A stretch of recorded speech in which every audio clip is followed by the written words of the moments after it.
Boa noite a todos vocês, quem estiver na live, quem estiver no YouTube.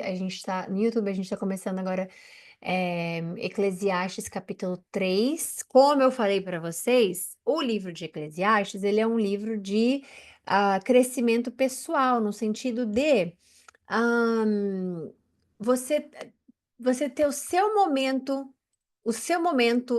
com Deus. Bom, a Bíblia inteira a gente tem momento com Deus, né, gente? Mas Eclesiastes é um que você para profundamente para trabalhar em você. É um crescimento pessoal e eu amo o livro de Eclesiastes por isso.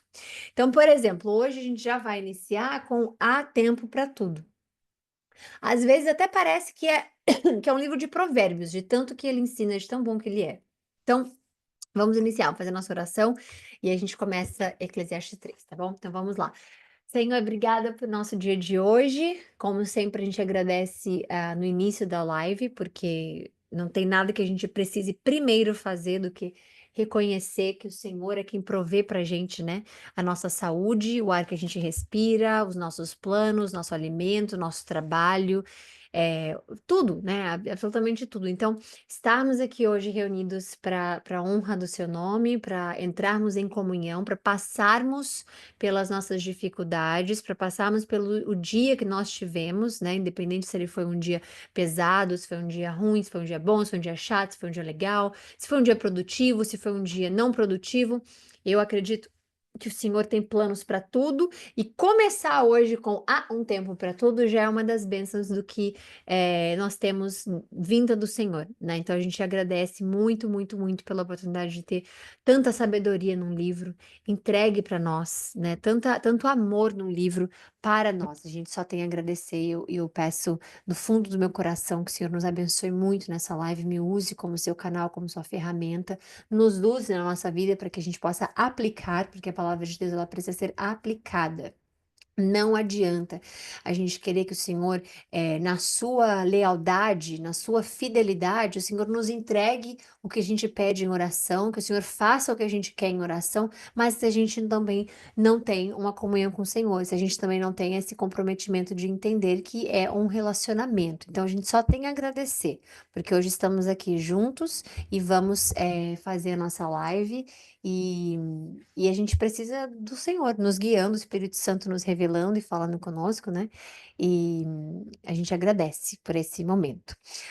Outra coisa, a gente pedir também pela nossa proteção espiritual, carnal, né, material, porque são tantos os ataques, são tantas coisas que a gente passa na vida, são tantas pessoas com tantos traumas e problemas que esbarram na nossa vida e por muitas vezes elas podem causar impacto na nossa. Então, muitas podem mudar nosso humor, muitas podem prejudicar de alguma forma algum andamento, algum progresso que nós temos na vida, outras vão nos deixar para baixo, outras vão tentar. Então, esses ataques, tudo aquilo que nos afasta do que tua palavra diz mesmo, né? Tudo aquilo que for bom, pense naquilo que for bom, que é o que o Senhor diz na sua palavra. Nós vamos ler isso no Novo Testamento. Então, a gente está aqui nesse momento para que o Senhor possa nos fortalecer espiritualmente, né? E com o livro de Eclesiastes, principalmente, que é um livro que é tão pessoal para cada pessoa, né? Eu acredito que não tem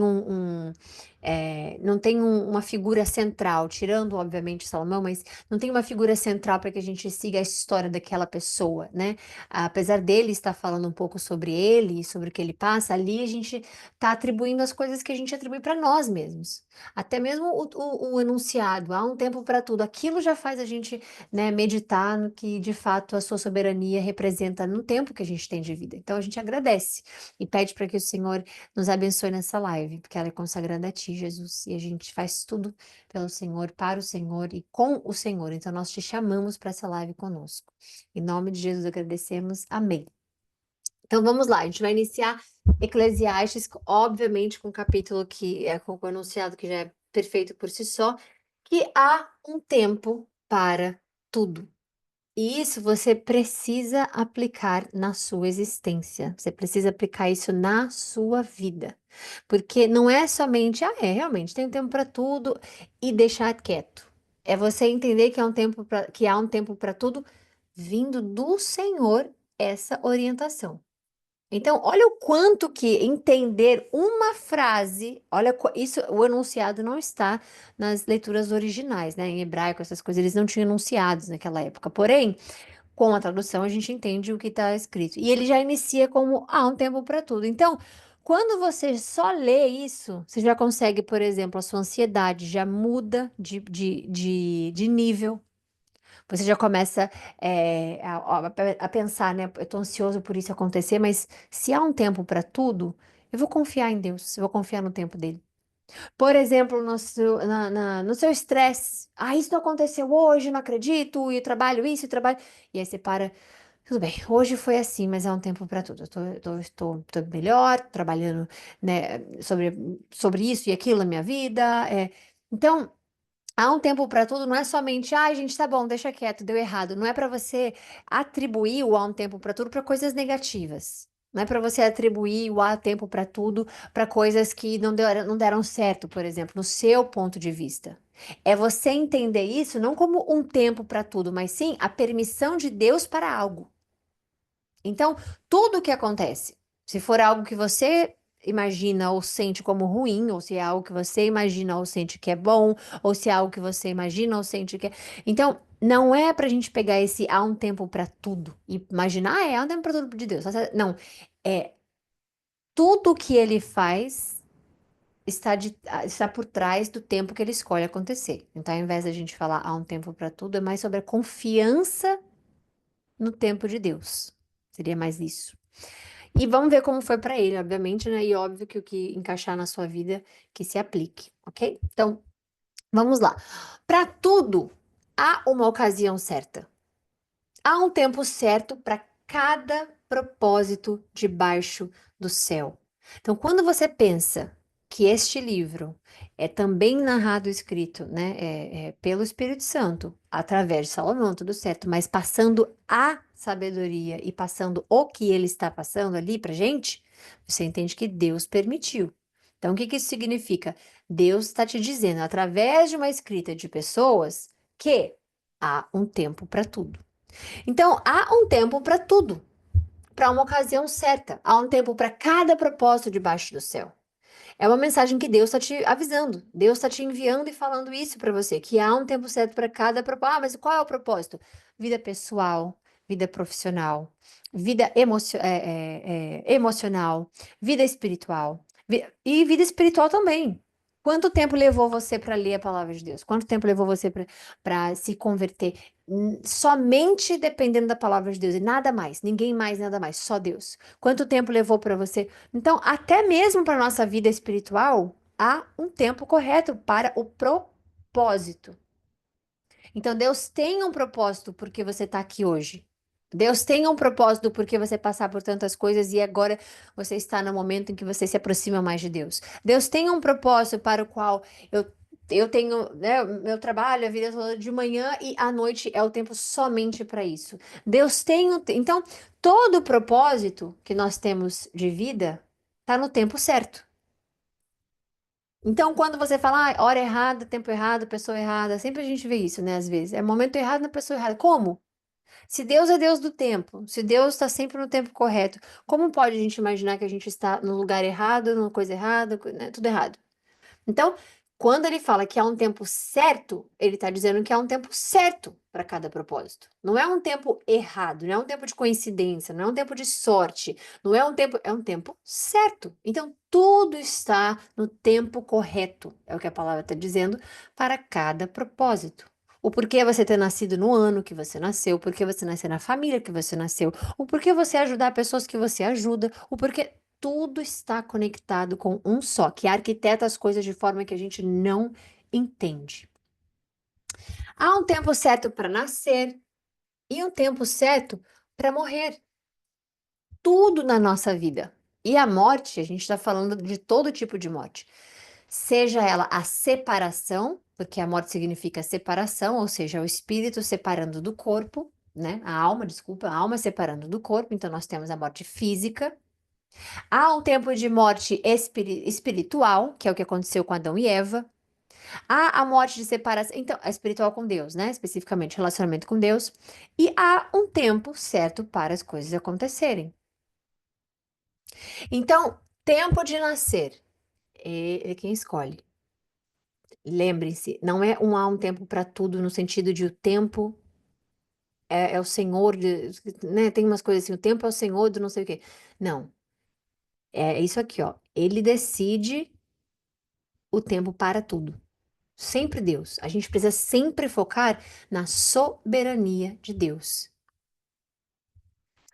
Tempo de plantar e tempo de arrancar o que se plantou. Isso aqui pode ser em plantar mesmo, né? Plantas, árvore, natureza.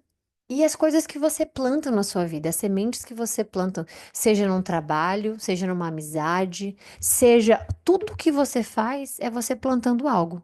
Quando você fala da palavra de Deus, você está plantando esperança no coração de alguém, você está plantando a palavra de Deus na vida de alguém, você está plantando. Quando você dá um conselho para alguém, você está plantando alegria para alguém, felicidade, ajuda, suporte. E aí há o tempo também de colher. Porque aquela pessoa que você ajudou, por exemplo, ela vai ser tão grata a você sempre que isso vai estar na sua vida, gratidão. Então, tudo tem o momento correto de plantar e o tempo, e o momento certo de colher. Tempo de matar e tempo de curar, tempo de derrubar e tempo de construir, tempo de chorar e tempo de rir, tempo de prantear e tempo de dançar, tempo de espalhar pedras e tempo de ajuntá-las, tempo de abraçar e tempo de se afastar, tempo de procurar algo e tempo de desistir da sua busca. Tempo de. Você vê como que deu. Olha como. É assim, é tão impressionante que às vezes. Sabe aquele nervoso que a gente fica quando a gente vê um cachorro fofinho ou um bebê muito fofinho, que a gente fica assim, ai, que vontade de apertar. Eu tenho essa sensação às vezes, sabe? Lendo a palavra de Deus, eu vejo uma coisa assim tão perfeita. Tudo é perfeito, mas olha isso: tempo de procurar algo e tempo de desistir da sua busca. Quantos de nós já não batemos em portas? De ficar batendo, batendo, batendo, batendo, batendo, batendo, e a gente achar que só depende de Deus. Ah, não, só Deus é que tá fechando. Mas Deus tá te dizendo, veja, esse é o tempo que já passou. É o tempo, nesse momento, é de desistir dessa busca que você tá. Ah, não, mas eu tenho que continuar, porque, né? E aí você vai indo, vai indo, vai indo. Mas tá aí, como diferenciar a perseverança de um tempo de desistir, por exemplo? De algo, né? Ou com algo para algo, sei lá. O seu relacionamento com Deus. Sabe por quê? Eu vou contar um testemunho pessoal meu, né? Eu estava em um relacionamento e eu contei para vocês isso, acho que, né, para vocês não, desculpa, eu contei para outro grupo de live há uns 5 anos atrás, coisas assim. E eu estava nesse relacionamento. E para mim era algo muito importante, porque, principalmente, né, como cristã e tudo mais, você quer estar num relacionamento santo, né, então você quer estar o quê? O que que é o relacionamento santo? Aquele que vai de acordo com a palavra de Deus, aquele que de fato, como é que diz? Ele agrega na sua vida espiritual, aquele que, né, as coisas vão da forma correta. E esse relacionamento estava me fazendo mal, mas eu contei essa história, eu não tenho 5 anos atrás, eu acho, ou para algum outro grupo de tanto tempo atrás, mas enfim. Eh, mas eu tinha um vazio dentro de mim, que eu queria que fosse ocupado por um parceiro, né, no caso.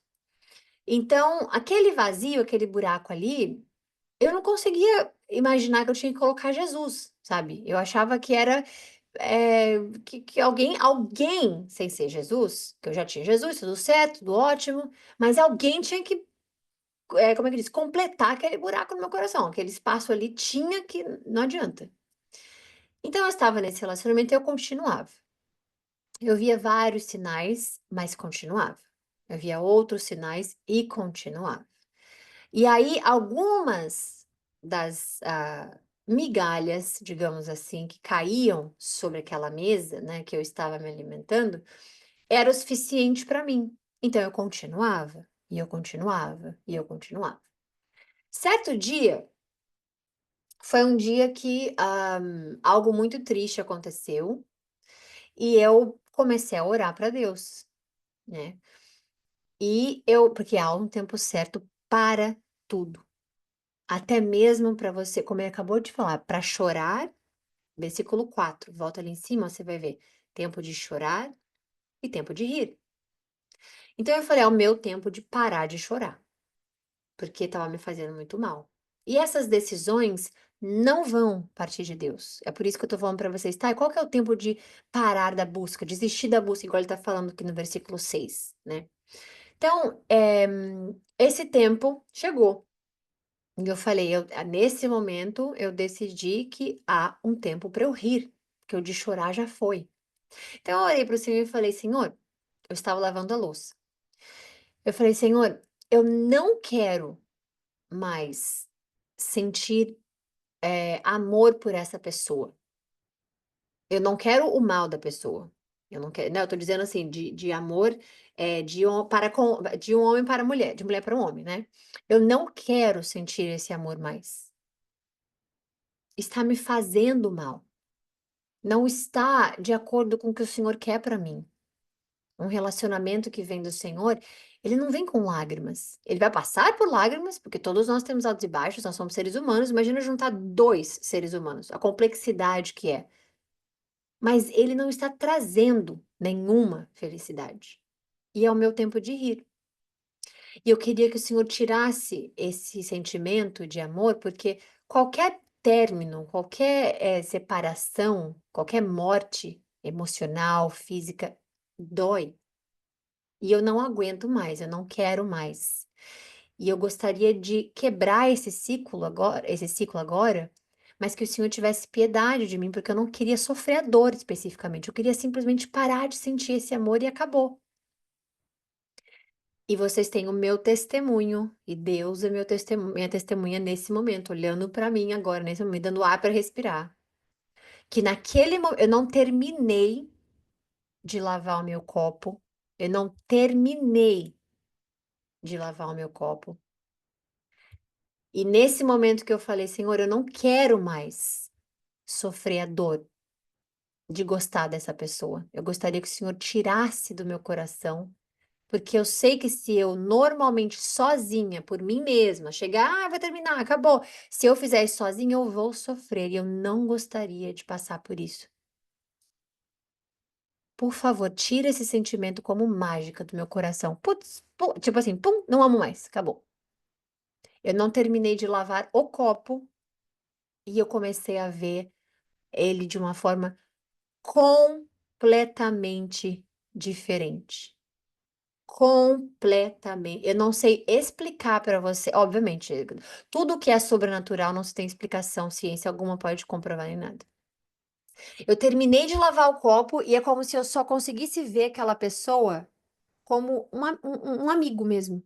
Uma pessoa que fosse assim, é uma pessoa que eu gosto, uma pessoa que eu tenho carinho, que eu tenho respeito, né, eu tenho pelos momentos vividos, mas que não pode passar da barreira emoção, sentimento, amor, homem e mulher que eu digo, né.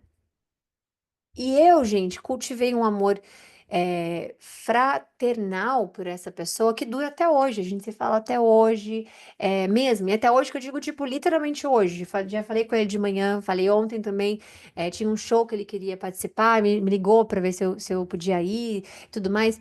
Então assim, Deus, ele não está ouvindo só a sua busca. Senhor, me ajuda a conseguir isso. Senhor, me ajuda a fechar esse contrato. Senhor, me ajuda a achar essa pessoa. Deus também está ouvindo o tempo que você diz, Senhor, é o momento certo de desistir agora. Então, quando você pergunta, tá, qual é o momento certo de procurar e como assim? Qual é o tempo de desistir? É em você. Não espere que Deus vai dizer: "Olha, tá na hora de você desistir, vamos lá, vou tirar do seu coração agora", porque não vai acontecer. O seu relacionamento com Deus é você e Deus, não é Deus somente. O que ele tinha que fazer com você e para você, ele fez, te dar a vida. Agora você e ele caminham juntos. Então, quando você lê tempo de procurar algo e tempo de desistir, nunca vou saber quando é o tempo de desistir, porque eu tenho perseverança, eu vou até o final, eu vou. Se você tem um relacionamento com Deus, se você sabe o que você merece aos olhos de Deus, se você sabe que a palavra diz que Deus é capaz de te dar, de te responder, de te orientar, você vai saber o momento certo de dizer, Senhor, esse é o momento de desistir. E, gente, a palavra está dizendo que há um tempo para tudo, inclusive para desistir. Então, ciclos vão se fechar a partir do momento que você decidir. A partir de aqui, desse momento, eu determino que eu não preciso mais chorar, que eu não preciso mais me afastar do que Deus tem para mim, que eu não. Então, a perseverança, ela não tem nada a ver com a esperança. Porque você pode desistir das coisas com a esperança de que as coisas vão melhorar para você. E Deus vai abrir outros caminhos emocionais, espirituais, profissionais. Então, não fiquem somente presos. O enunciado já diz: há um tempo para tudo. E quando ele fala o tempo de nascer e morrer, ele está dizendo um ciclo inicia e um ciclo se fecha. Um tempo de plantar e arrancar do que se plantou, as sementes que você planta e aquilo que você vai colher. Tempo de matar e tempo de curar, tempo de matar em você e um tempo de você curar. Ou pode ser também, né? Quando ele fala de curar especificamente, então a gente está falando do oposto. Então é matar aquilo que está na sua vida, aquilo que você tem que tirar da sua vida. Tempo de derrubar e tempo de construir. Tempo de chorar e tempo de rir. Isso aqui também é com você. Um outro exemplo que eu tenho para vocês também, que é um testemunho pessoal, um outro relacionamento que eu tive, infelizmente, sim, eu tive outro relacionamento, né? Gostaria de não ter tido? Gostaria. Gostaria de ter casado com uma pessoa só e ter ficado? Gostaria, mas infelizmente, como a gente falou aqui, são pessoas e pessoas são bem complexas, né? Então, um outro relacionamento que eu tive também foi bastante intenso, bastante profundo, bastante intenso. Como eu falei para vocês, era um buraco no meu coração que eu queria que fosse preenchido por um homem e não por Jesus, né? Inclusive, só para dar um coisa aqui, esse relacionamento que eu acabei de falar do exemplo, né? eh, eu fiquei solteira, uns 3 anos, eu acho, sei lá, 3, 2 anos, eu não me lembro, realmente, assim, solteira, solteira, trabalhando em mim, a minha vida, né, foi muito tempo, eu não sei nem se fez 2 anos, eu acho que foi bastante mais do que tempo. Eh, e foi o momento em que eu tive somente eu e Deus e entendi que essa falta que eu tinha que colocar Jesus mesmo, eu estava: "Não, não é Jesus, aqui é para um homem específico", né, esse buraquinho aqui do meu coração é para um homem. O restante é família, né, profissão, vida, mas esse aqui tá reservado para não é. Porque quando eu coloquei Jesus naquele lugar, aí vocês podem ter certeza que mudou tudo. A forma com que eu comecei a entender que a minha vida não era dependente desse buraco ser preenchido por um homem específico, mas que haveria o tempo certo na qual Deus ia preparar a pessoa correta para que eu estivesse para que eu achasse, para que eu ficasse, para que eu, né, tudo isso. Então, esse outro, exemplo que eu vou dar para vocês é muito rápido também. Foi um relacionamento, de um tempo longo, bem, bem intenso. Eu era mais nova, então quando a gente é novo tudo fica muito mais legal. A gente não tem a maturidade de entender o que que é muito saudável, o que que não é muito saudável, o que que é muito legal. E você só vai indo, como a vida leva, igual o Zeca Pagodinho fala, e vai indo, né. Então foi um relacionamento bastante intenso e, a gente ficava assim, ó: "Ah, não tá bom, então a gente termina, não quero mais saber de nada", e aí meia hora depois a gente voltava. Aí a gente voltava meia hora depois, aí: "Vai, vamos no cinema, nã-nã-nã", aí briga por alguma coisa: "Ai, quer saber, eu tô cansado mesmo, então chega, vamos, ah, tá bom", aí o outro vai e liga: "Não, ai, tô com saudade", e volta. Foi assim quase que o relacionamento inteiro. Acho que por mês era, sei lá, 30 dias num mês, acho que 15 era terminando e 15 ficando bem. E estava tudo certo, pra mim era a questão de ter o buraco preenchido. Então, quando foi uma certa vez, a gente estava conversando, conversando, e: "Ah, tá bom, acabou, a gente termina". Então, tá bom, terminou. Só que passou 30, passou 1 hora, passou 2 horas, passaram-se 3, 4, 5, 6, 7, 8, 9. Eu comecei a achar esquisito e liguei pra ele, né. Aí eu falei: "Tu não vai me ligar não?" Aí ele falou: "Não, a gente terminou". Falei: "Você só pode estar de sacanagem, a gente termina e volta em todo o tempo, como assim a gente terminou?" Aí ele falou: "Não, agora a gente terminou mesmo, eu não quero mais mesmo. Eu cansei, você segue a sua vida aí". Tô indo viajar inclusive, aí eu ouvindo todos os amigos, né, dele por trás, assim, no telefone, colocando mala, carro fechando, mala fechando e tal, eles foram viajar. Aí eu falei, só pode, tudo bem, você quer um tempo pra pensar e aí você volta e a gente conversa. Ele, não, eu quero terminar e que você continue na sua vida, eu continuo na minha vida. Foram 30 dias. E por que que eu sei que são 30 dias? Porque foi o tempo em que eu escolhi para desistir da busca. Foi o tempo que eu escolhi para versículo 4 parar de chorar e começar a rir. Eu me dei 30 dias e falei: são 30 dias que eu vou chorar, com saudade. São 30 dias que eu vou esperar para ver se algo muda. São 30 dias que eu vou ver se vai acontecer algo. Então, gente, foi dia 1, dia 2, dia 3, dia 4, dia 5, dia 6, dia 15, dia 20, dia 21, 22, 23, no 30º dia.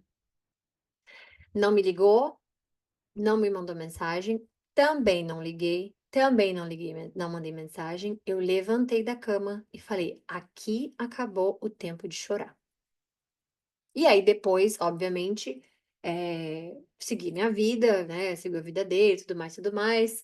Eh, consigo dizer para vocês que foi fácil? Não, não foi fácil. Eu não gosto de, né, de imaginar que: "Ah, foi super fácil, gente, passou", porque agora que passou, mas no momento foram 30 dias que eu decidi dar um tempo, sofrer, passar por tudo, ver se funcionaria de novo, etc, etc. E aquela porta tinha fechado, aquele ciclo tinha fechado.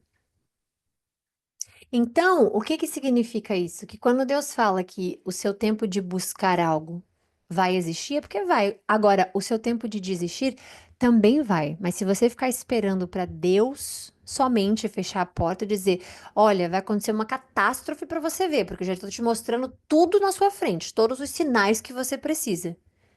Mas você ainda quer manter a porta aberta? Precisa, por isso que nós precisamos depender de Deus. Olha que coisa mais linda ele deixar um livro onde tem um capítulo inteiro dizendo: Pai, tem um tempo para tudo nas coisas. Mas não é um tempo, é a sua confiança no meu tempo, porque não é o seu tempo. Não está escrito: há um tempo para todas as suas necessidades, suas coisas. Há um tempo para tudo debaixo do meu entendimento. Então, ele sabe.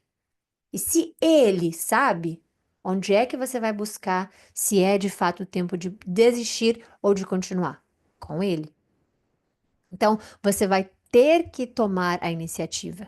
Não adianta só esperar Deus fechar as portas ou te mostrar com um sinal, um cartaz vindo dos céus. Você precisa ser responsável pelas as atitudes que você tem com você. As pessoas precisam ser responsáveis das atitudes que elas têm para com elas. Você decide com Deus o momento de rir, o momento de chorar, o momento de sofrer, o momento de passar. Por quê? Porque se você for deixando, acreditando em perseverança, é porque quando Deus fala de perseverar na palavra de Deus, ele está falando do lado bom, porque é só o que ele mostra pra gente, é o lado bom da perseverança. Ele não está falando persevere, me ignore, ignore os meus sinais na sua vida, ignore as minhas leis, ignore a minha palavra e continue na perseverança, porque a perseverança é linda. Não é. A perseverança é linda se estiver no caminho de Deus, no propósito que está escrito aqui em cima. Vamos ler aqui, ó. Há um propósito, cadê? Há um tempo certo, ou seja, o tempo de Deus para cada propósito debaixo do céu. Então não adianta a gente ficar, a esperança é linda, a perseverança. Não é assim que funciona. Então, tempo de guardar e tempo de jogar fora. Não tem o porquê a gente se agarrar a tudo aquilo que a gente quer ficar grudado e focado na vida, e acabou, agora é só isso, eu não vejo mais nada.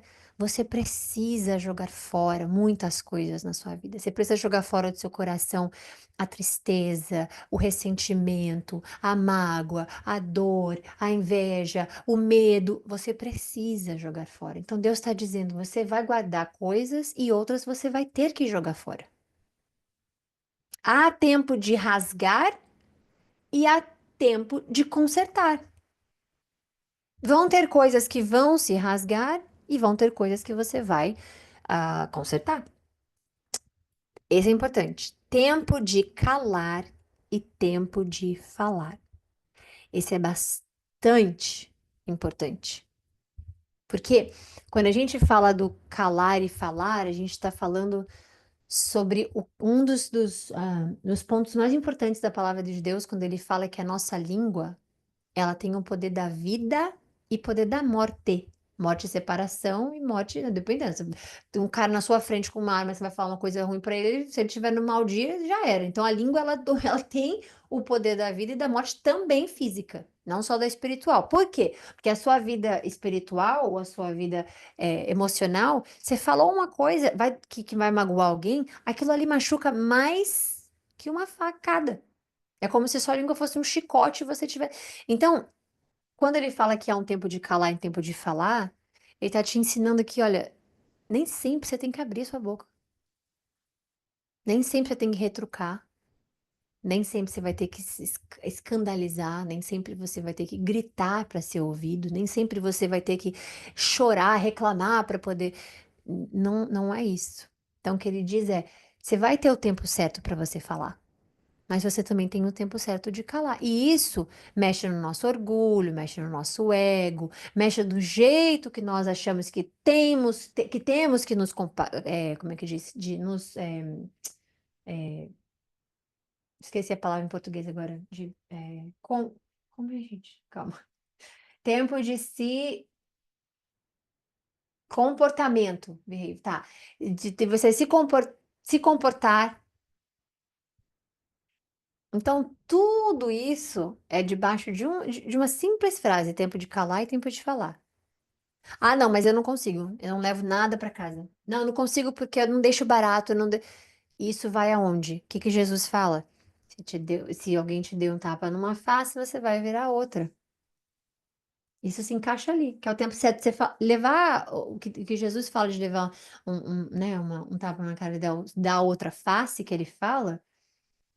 Não é como a gente traduz, então ele tá falando que a gente tem que ser bobo, então a gente tem que ser pisado, a gente tem que ser humilhado pelas pessoas, a gente não, porque ele também tá dizendo que tem o tempo certo para você falar. Agora, com a sabedoria de Deus, é que você vai saber se é o momento certo ou não. E para você saber, é só lendo a palavra de Deus para saber, será que se eu falar com essa pessoa sobre isso agora, a gente acabou de ler Jó, na qual os amigos dele tinham coisas para falar, mas um tempo péssimo, onde ele estava no chão, onde ele precisava ser tirado do buraco. Mas eles queriam falar. Há um tempo de amar e há um tempo de odiar. O odiar aqui está vindo de Salomão especificamente, porque a palavra de Deus ela não se contradiz. E a gente não vê nenhuma ordem de Deus dizendo, olha, odeia, né? O tempo de amar, sim. Mas o que você traduz aqui é Salomão falando, mas o que você traduz aqui é que você tem um tempo de amar, como eu acabei de dar para vocês o exemplo da minha própria vida, né? Meu exemplo pessoal, que há um tempo de você deixar de amar. E você não necessariamente vai deixar de amar algo, uma pessoa, tanto faz, e odiar a pessoa. Mas ele tá dando só o contraste, né? A gente não pode nunca odiar. Essa palavra ela não deve nem sair da nossa boca. O único que fala isso é Deus. Na palavra ele fala, eu odeio algo. Aí ele pode dizer isso. Agora, jamais poderemos usar essa palavra de dizer, eu odeio aquela pessoa. É pesado até falar. Eu nem falo essa palavra. Eu acho que faz anos que eu não uso essa palavra, ou meses que eu não sei, mas faz muito tempo que essa palavra nem da minha boca sai. Por quê? Porque é pesada mesmo. Então, não é para você entender o tempo de odiar com, então eu também posso odiar uma pessoa porque a palavra está dizendo. Não. Tempo de guerra e tempo de paz, óbvio. Sempre, sempre, né? Isso aqui não tem como você ir contra isso aqui. Porque seres humanos, e aqui você pode entender guerra como guerra é, física mesmo, que nós vemos por aí, né? Agora você também pode ver o tempo de guerra espiritual, porque é a certeza de que o tempo de paz vai chegar com Cristo. Então o tempo de guerra vai acontecer. Aí ele continua: o que ganha o trabalhador com seu esforço? Eu vi a tarefa que Deus impôs aos homens para que se ocupem com ela, ou seja, nosso trabalho. Ele fez tudo belo a seu tempo. Também pôs a eternidade no coração do homem, sem que este consiga compreender a obra que Deus fez do começo ao fim. Sei que não há nada melhor para o homem do que ser feliz e praticar o bem enquanto vive. Então você vê, uma pessoa que está reclamando, falando, por que que eu tenho que fazer? Por que que eu tenho que não sei o quê? Agora ele vem com um capítulo só para, olha, vai ter o tempo de tudo que você está vivendo, tudo que está passando. Mas ele também diz, o que eu sei também é que não tem nada melhor para a gente do que a gente ser feliz e praticar o bem. Sei também que poder comer e beber e ser recompensado por todo o seu trabalho é um presente de Deus. Você vê Deus dizendo que filhos são presente e você vê Deus dizendo que o seu trabalho é um presente. Por quê? Porque ele te honra com seu dinheiro. Então, o seu comer e beber tem várias camadas, porque é o presente do seu trabalho. Toda vez que você fala, eu detesto o meu trabalho, eu não gosto do meu trabalho, significa que você tem opções de buscar outra coisa. Não, eu não tenho opção, tá? Então tente fazer as pazes com o seu trabalho, porque ele é uma bênção de Deus, ele é um presente, está escrito. E não está escrito é um presente do seu chefe para você, ou se você é o seu próprio chefe, se é um presente de Deus. Você poder pagar a sua comida e a sua bebida e você ser recompensado pelo seu trabalho é um presente de Deus. Então, isso é individual.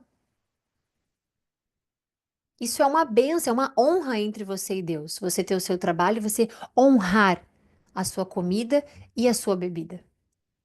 Sei que tudo o que Deus faz permanecerá para sempre. A isso nada se pode acrescentar.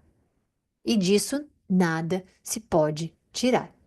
Deus assim faz para que os homens o temam. O que é, já foi. Como assim, Thay? O que eu acabei de ler 3 segundos atrás já foi. E o que eu acabei de falar agora já foi também. O que eu tô falando agora tá indo, tá indo. É isso. O que será também já foi anteriormente. Então aqui ele tá falando da parte específica de que não é nada novo, que a gente já viu, né? Deus investigará o passado, ou Deus chama de volta o passado. E isso nós vamos ter, né, com o livro da vida. Deus não nos condenará, mas nós passaremos pelo momento na qual ele perguntará: Você foi escolhido, você é cristão, você foi escolhido. Vamos ver aqui no seu livro da vida, vamos lá. E acreditem, ele vai ter todo o tempo do mundo. Então ele vai abrir o livro, aí ele vai falar assim, não sei como ele vai falar, porque a palavra não diz, né? Mas diz lá que ele vai, que nós vamos dar conta do que nós fizemos. Então, digamos que seja dia 23 de janeiro de 2025. Vamos ver o que você fez, tá? Trabalhou, trabalhou, trabalhou, trabalhou, honrou seu alimento, honrou sua casa, dadá, badabadá, honrou seu pai e sua mãe, fez tudo, dadá, leu a Bíblia, tarará, ok. Dia seguinte, dia 24. Vamos ver o que você fez aqui, tá? Dia 20 anos, 2025. Teve uma pessoa que passou por você, pediu uma ajuda, ou te mandou uma mensagem, ou perguntou, pediu um conselho espiritual, ou não sei o quê, e você falou mal dela, ou você fez fofoca dela. Tá escrito aqui também que você não ajudou. E eu digo para você na minha palavra, que você já leu, está escrito: se alguém pedir a sua ajuda, nunca diga volte amanhã, pois você não tem a certeza do dia de amanhã. Então você deixou para amanhã isso aqui, né? Aí vai passando, passando, e é assim que acreditamos que será. Vi algo mais debaixo do sol. No lugar da justiça, havia impiedade. Isso aqui é onde a gente está agora, nesse momento. Né? Na Terra que eu digo, não no momento de 2025, mas no momento humano. No lugar da justiça havia impiedade. No lugar da retidão, ainda mais impiedade. E eu disse a mim mesmo: Deus julgará tanto o justo como o ímpio, pois há um tempo para todo propósito, um tempo para julgar tudo que é feito. E é esse tempo que nós acabamos de falar. Também disse a mim mesmo: quanto aos homens, Deus os prova, para que vejam que são como os animais. Certamente o destino do homem é o mesmo do animal. O mesmo destino os aguarda. Como morre um, assim morre o outro. Todos têm o mesmo fôlego de vida. E aqui é espírito. Todos têm o mesmo espírito, mesmo fôlego de vida. O homem não tem não tem vantagem alguma sobre o animal. Tudo é inútil. Então ele está colocando o tempo e a vida acima da categoria homem e animal. O que ele está dizendo é, o tempo que você tem, o animal também vai ter. As 24 horas que, né, cada um. E Deus escolheu que os animais vão viver menos que o homem. Tá tudo certo. Alguns homens vão morrer mais cedo que os animais. Tá tudo certo, mas tudo é inútil. Porque tudo é igual. Todos vão para o mesmo lugar. Todos vieram do pó e ao pó todos voltarão, retornarão. Quem pode dizer se o fôlego do homem sobe às alturas e se o fôlego do animal desce para a terra? Ou quem conhece o espírito do homem que sobe ou o espírito do animal que desce para a terra? Portanto, observei que não há nada melhor para o homem do que desfrutar o seu trabalho, porque essa é a sua recompensa, é desfrutar o trabalho. Então, há uma recompensa, pois quem poderá trazê-lo para ver o que acontecerá depois de morto? Então, é desfrutar, não é só trabalhar como louco, não é só trabalhar como louca, reclamar do trabalho, é desfrutar, é poder desfrutar. Ah, então eu posso sair por aí gastando tudo que eu recebo? Não, porque Deus também fala em Provérbios sobre o trabalho, sobre a responsabilidade do trabalho, sobre pagar as suas dívidas, sobre não dever de forma alguma, ou se você dever, você não dormir, você não comer, você não respirar, a não ser que primeiro você pague quem você deve, porque Deus nos ensina a honra. Então, obviamente que não significa que você tem que sair por aí, vou fazer o que me faz feliz, porque nós já falamos sobre isso ontem especificamente, né? A gente tem outro capítulo aqui, mas ele é longo. Deixa eu ver. Mas eu vou ler mesmo assim, que vai dar tempo. Opressão, trabalho duro e solidão. De novo, eu observei toda a opressão que ocorre debaixo do sol. Eu vi as lágrimas dos oprimidos, mas não há quem os console. O poder está do lado dos seus opressores, e não há quem os console. Por isso, considerei os mortos mais felizes do que os vivos, pois estes ainda têm que viver. Ele está dizendo, não precisa traduzir, tá? No entanto, melhor do que ambos é aquele que ainda nem nasceu, que não viu o mal que se faz debaixo do sol. Observei que todo o trabalho e toda a realização surgem da competição que existe entre as pessoas. Isso também é inútil, é correr atrás do vento.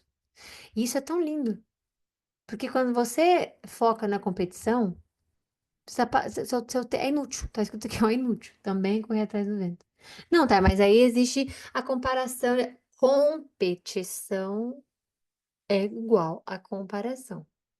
Você está comparando algo para competir com algo. Ou você pode só comparar mesmo. Então, não necessariamente tem que ser a mesma coisa. Agora, competir no seu trabalho é inútil. Então, quando você, por exemplo, vai abrir um novo negócio, quando você pode até fazer pesquisas da competição, etc. Mas você ter aquilo dentro de você, isso for o que te move, tá errado. É inútil, aliás. Se a competição for o que te move especificamente. Mas por que, Thay? Porque existem tantas pessoas competitivas que fariam o mal para ganhar. São tantas pessoas competitivas que prejudicam outras pessoas para ganhar. Então é inútil essa competição, porque ela desencadeia outros sentimentos, outras emoções no coração das pessoas. Não é somente, fiz uma pesquisa aqui da competição e eu acho que a gente tem que trabalhar nisso, trabalhar naquilo, para que a gente possa ter uma performance melhor, ou para que a gente. Não. Tem pessoas que é assim, não, se aquela pessoa tem aquilo, eu também tenho que ter. Não, se aquela pessoa fez aquilo, eu vou fazer melhor. Não, se aquela pessoa. Isso é o que leva à competição. Então é inútil. O tolo cruza os braços e destrói a própria vida. Deus detesta a preguiça. Deus detesta pessoas que cruzam os braços e esperam as coisas caírem pelo céu e diz: "Ah, vem de Deus, vai vir de Deus, Deus vai dizer, Deus vai". Deus detesta, e isso está em Provérbios também. Então o tolo cruza os braços e destrói a própria vida, porque o tempo está passando, a vida vai passar. E se a pessoa ficar cruzando os braços para tudo na vida, ela está destruindo a própria vida. Em hebraico, isso se traduz como devora a própria carne. Melhor é ter um punhado com tranquilidade do que dois punhados a custo de muito trabalho. É correr atrás do vento. Isso aqui é muito bom também. Observei também outra situação sem sentido debaixo do sol. Gente, eu lia esse livro rindo mesmo, porque eu imaginava Salomão falando assim: olha, observei outra situação também sem sentido debaixo do sol, na existência. É muito, eu acho que tem um tom, eu acho que tem um tom meio alegre, assim, no sentido de ser meio que cômico, sabe? Porque ele pergunta e responde as mesmas as coisas para ele mesmo, e aí é engraçado, porque a gente sabe que é Deus quem tá liderando esse caminho, né? Mas é engraçado como ele fala. Havia um homem totalmente solitário, não tinha filho nem irmão. Trabalhava sem parar. Mesmo assim, os seus olhos não se satisfaziam com a sua riqueza. Ou seja, uma pessoa que não tinha nada, não tinha família, não tinha filho, não tinha parentes, não tinha ninguém. Na verdade, ele só focava no dinheiro. Ele só tinha olhos para o dinheiro. A ganância era somente no que ele podia ter. E mesmo com o que ele tinha, ele não se satisfazia. Eu tinha que ter mais, eu tinha que ter mais, eu tinha que ter mais. Então, ele trabalhava sem parar. Mesmo assim, os seus olhos não se satisfaziam com a sua riqueza. Para quem trabalho tanto? Ele respondeu. E por que razão eu me privo de coisas boas? Isso também é inútil. É uma dura tarefa. É melhor serem dois do que um, porque maior é a recompensa do trabalho de duas pessoas. Se caírem, um levanta o outro.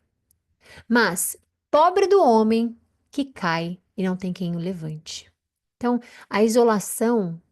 desculpa, o isolamento, ele não faz parte de Deus, dos planos de Deus para a vida de ninguém. Você está vendo isso aqui, e você viu isso em Gênesis quando ele fala: não é bom que o homem esteja sozinho. Vou criar uma ajudante, uma companhia, ou seja, Eva. Logo, ele volta a falar sobre isolamento. Isolação, não, isolamento. Isolação, isolamento, eu acho. Além do mais, se dois dormirem juntos, vão manter-se aquecidos. Como, porém, manter-se aquecido sozinho? Um homem sozinho pode ser vencido, mas dois conseguem defender-se. Um cordão de 3 dobras não se rompe com facilidade. Então, a força, a união, né? Força que a união tem. E, obviamente, isolamento. Melhor é um homem pobre e olha só, Deus está dizendo que é melhor a pessoa não ter dinheiro, é melhor a pessoa ser pobre, mas ter sabedoria do que um rei idoso e tolo que já não aceita a repreensão. Toda vez que você lembrar desse versículo, quando alguém te der um conselho, se você não transformar ele construtivo na sua vida, porque vem de uma pessoa que você não gosta, uma pessoa que não tem o direito de falar, uma pessoa que é chata, uma pessoa que é isso, o que quer que seja. Quando você não transforma qualquer conselho que você receber em algo construtivo, você está rejeitando qualquer tipo de repreensão. E Deus fala sobre isso em Provérbios também, sobre a repreensão e sobre a disciplina. Então, a pessoa que não aceita, não, eu sei de tudo. Não, não precisa falar. Não, isso aqui que sempre está no momento certo, com o pensamento certo, com a palavra certa, é tola nos olhos de Deus. Está escrito, é uma pessoa tola, que não aceita a repreensão. O jovem pode ter saído da prisão e chegado ao trono, ou pode ter nascido pobre no país daquele rei. Percebi que todos os que viviam e andavam debaixo do sol seguiam o jovem, o sucessor do rei. O número dos que o seguiam era incontável. Era incontável. A geração seguinte, porém, não ficou satisfeita com seu sucessor. Isso também é inútil, é correr atrás do vento. Finalizamos hoje, então, para a honra e a glória de Jesus Cristo. Tá vendo? Que bom, deu certinho, ó, 9 em ponto, finalizamos o livro, sorry, o capítulo 4, 3 e 4. Então, finalizamos aqui hoje, amanhã a gente volta, se Deus quiser, e eu espero, em nome de Deus, que vocês estejam tirando proveito de tudo do livro de Eclesiastes. E que ele possa ser um livro, como eu falei para vocês, ele é de uma arquitetura tão perfeita, que ele trabalha individual com cada um. É isso, tá bom? Fiquem com Deus, um beijo e até amanhã, se Deus quiser. Amém.